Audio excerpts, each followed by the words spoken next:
The TPMS sensor communicates on a network of multiple modules needing to see the actual tire pressure, because tire pressure is not just important to what tire pressure is in there or in the tire.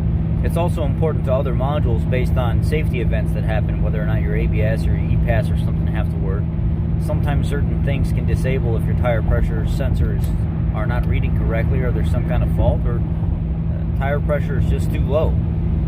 Now, I've had people bring vehicles into the shop. If you don't know anything about me, I'm a Ford Master Tech, exclusively work on Fords, but I do other stuff as well.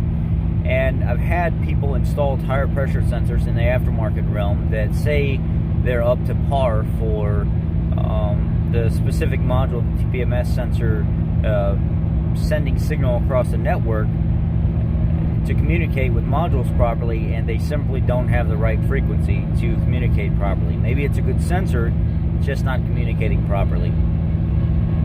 The only way to fix that is to put a good sensor in with the right frequency that the computer can pick up on. I've had them come in where they're, 360 hertz when it needs to be 460 hertz, and them not communicate properly. The sensors look identical, but they're just not built to communicate on that particular vehicle with that technology to communicate like they're supposed to. Now, there's a number of things that can corrupt a TPMS sensor. They're just old, batteries go dead, etc., etc.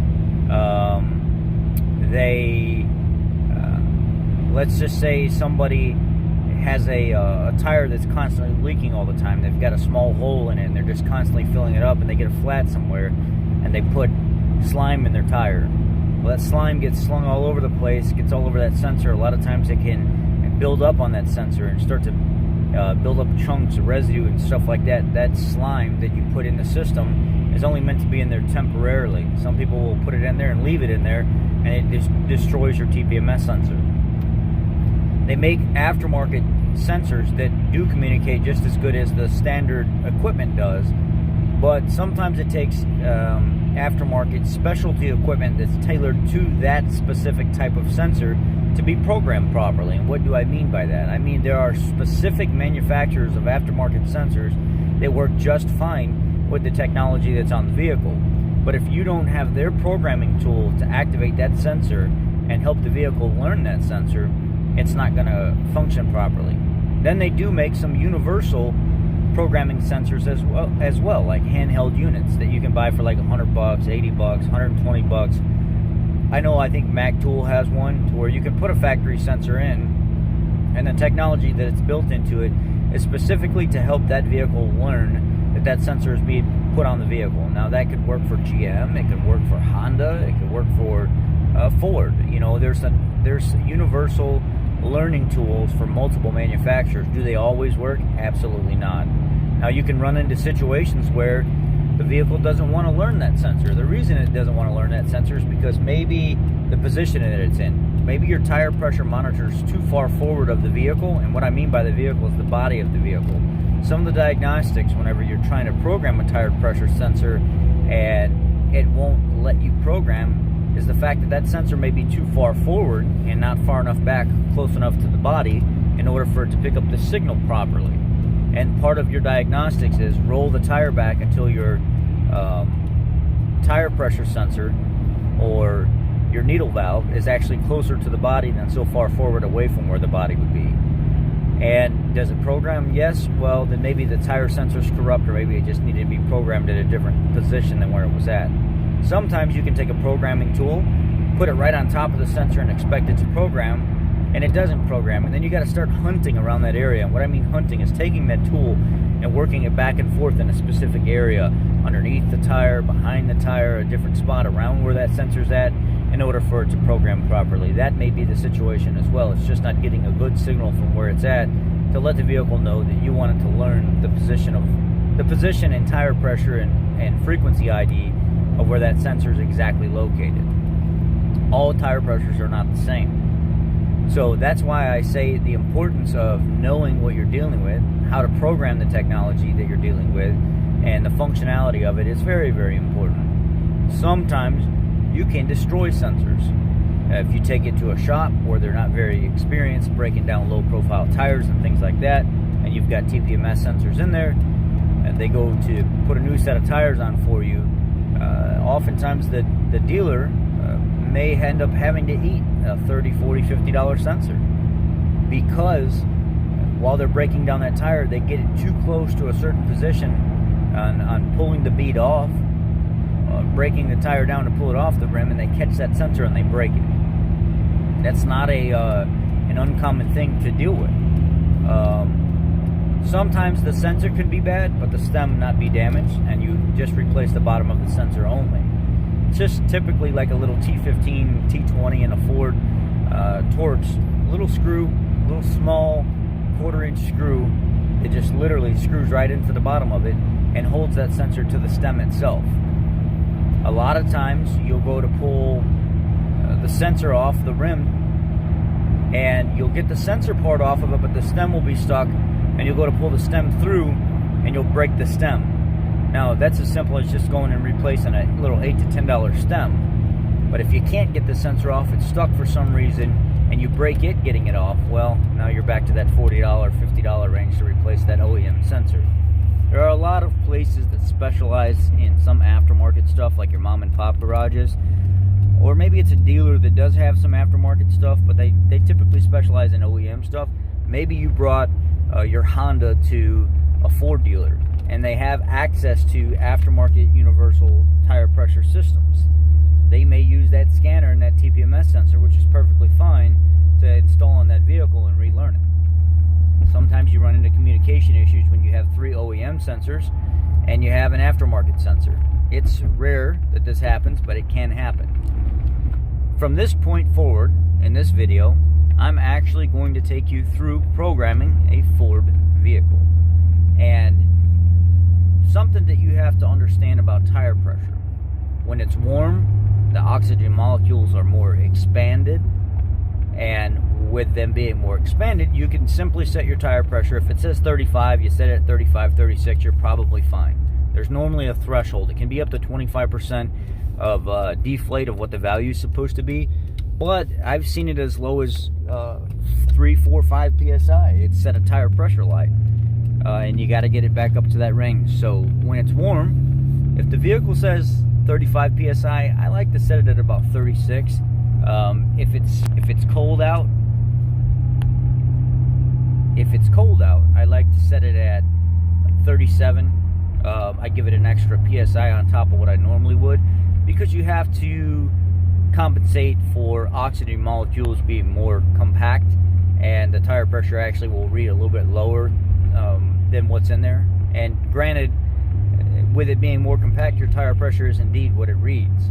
But if you compensate a 1 psi or 2 psi, knowing that it's going to be extremely cold, there's nothing wrong with that either. It sets you up for better success, and the customer not having to see that annoying light pop on when, you know, they've got 31 psi in the tire because of how cold it is, when it's supposed to have 35 and it triggers a light. Well, if you set it at, 37, knowing that it's supposed to be at 35, overnight it gets extremely cold. When they wake up in the morning, it might be somewhere around 33, 34, and not trigger that light.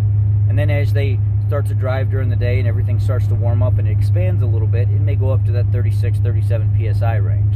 So you never see a light. You set yourself up for success in the retrospect of trying to be conscious and cognizant. You're trying to look out for the customer's well-being and their peace of mind. Customers don't like to see lights. They don't like. That means something's wrong. And when something's wrong, it's when they don't feel comfortable. They maybe feel like you didn't do your job the last time they came in for service, or you didn't catch something you should have caught. So what I'm going to do is I'll show you the basic plain Jane tool that Ford uses to reset the tire pressure system after something's dropped low and it has to relearn. Now, you can inflate your tires back to a normal PSI, and before you even start moving, it's reset itself. Sometimes it needs to see a certain wheel speed in order for it to reset itself. Other times you're going to have to use the tool to reset itself. So that will be the next part of this video. I'm going to show you a basic step in how to actually reset the tire pressure sensor. Obviously on a Ford, because I specialize in Ford stuff, I don't have access to all the other stuff. And I'll show you, if the technician's here, he's got one of those universal relearn tools. I'll show you what it looks like, and yeah, we'll go from there. Okay, let's do the TPMS sensors on a 19 Mustang. See if we can do it with the seat out of it.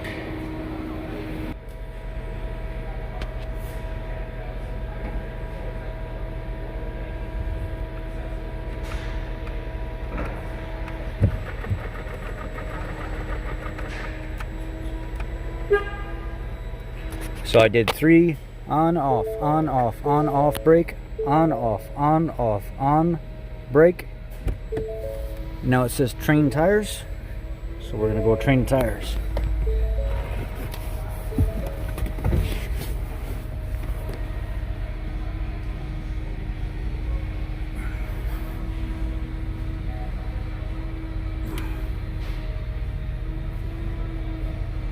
Train front left tire.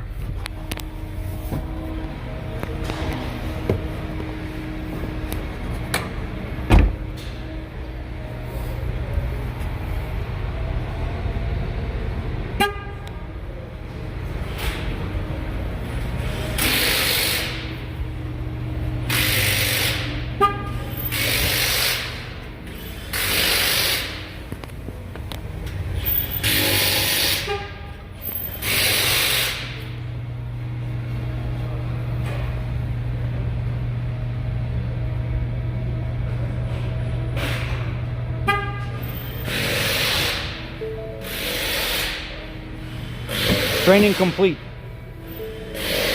I'm going to show you another way to do it.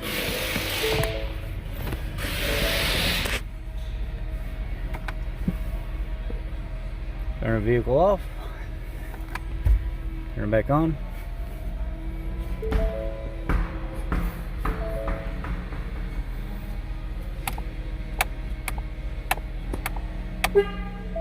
Train front left tire. All I did was cycle the hazard 4 times.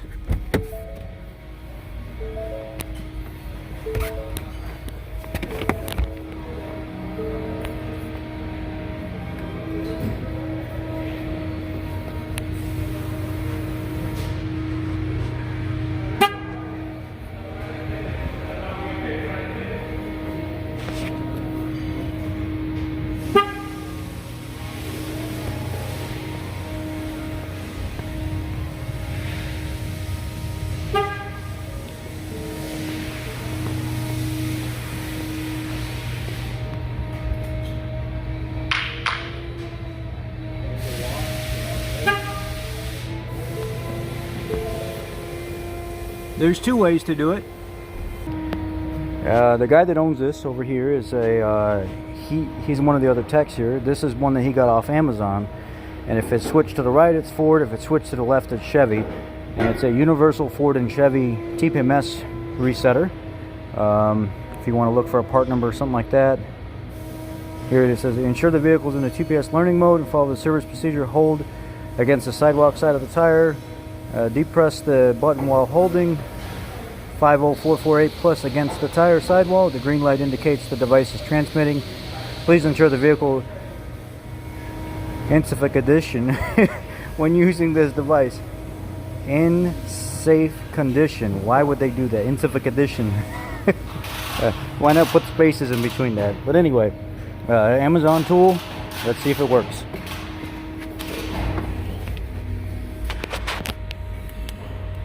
One, 2, 3, 4, 5, 6, 7, 8.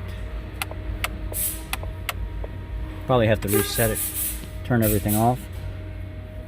And turn it back on because it was still in the last training mode. Turn it on. Clear everything off the dash.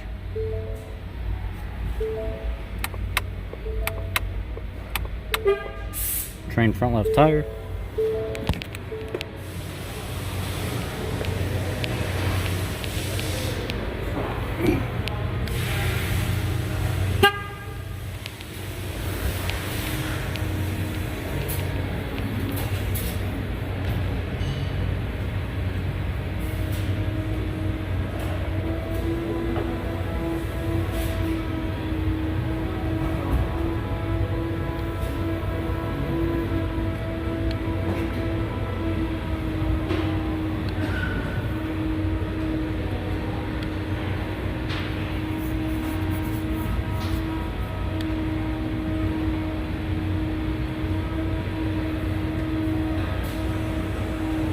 It did that one with us, having a hard time with this one. There it goes. Yeah, I'll say according to the instructions, they want it like right here. Yeah.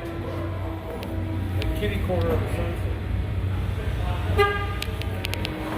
I guess you got to be off the sensor on the rubber a little bit.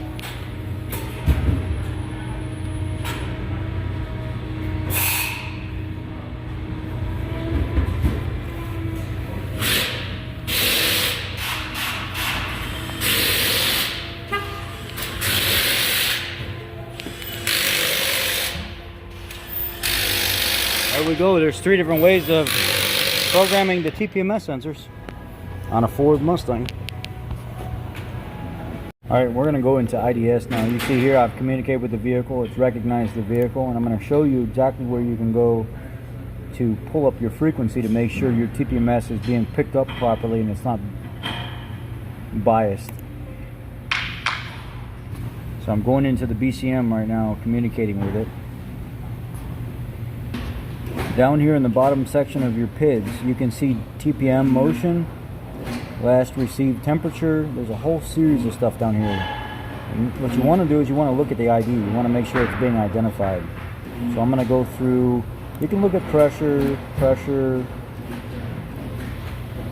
right rear inboard. We don't have a dually, so we just need right rear outboard. Right front pressure. Left rear outer tire, we don't need. Left rear inboard, left front. And then we can look at left front ID. Left rear inner we don't need, left rear outer we do. This is a tire sensor ID right front.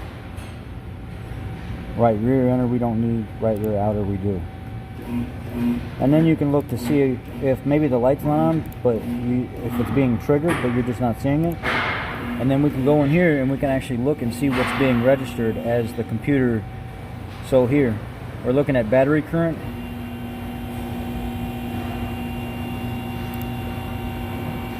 What it's drawing, TPM pressure, but it's in kPa. So 226, 229, 226, 226. Then we look at all the IDs here to make sure it's being identified, and then the tire pressure warning light is off. So warning light off, and then you could go down and look at all your ID sequences to make sure they're being read. And you can even use ID sequence for diagnostic purposes as well if you get into a thing where you want to see if a TPMS sensor is compatible. It'll say, your diagnostics will say, is the ID sequence within this? Yes. Okay, it seems that you do have the right sensor. And then you can look here and you can do all your pressures. There's actually a way that you can change some of this stuff. If you go back into the beginning of IDS and then you go to pressures right here, it's set in kPa. You can actually change that, but you would have to, let's see here. Let me look at this real quick. So I went back in and changed the settings over here. If you look at pressure, I changed it to PSI. It's in your settings down here in the beginning, if you look on the bottom left of the screen. But you have to stop your communication session with the vehicle. Then you'll go back here, recommunicate with the vehicle again. Go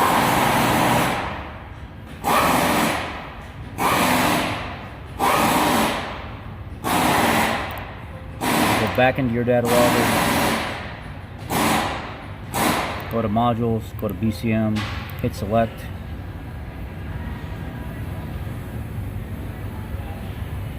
It'll recommunicate. Once it recommunicates, then you can pull your PIDs back up.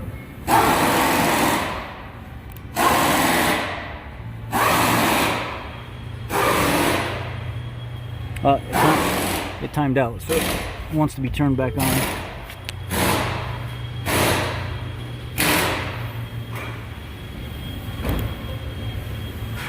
Communicate with the BCM real quick.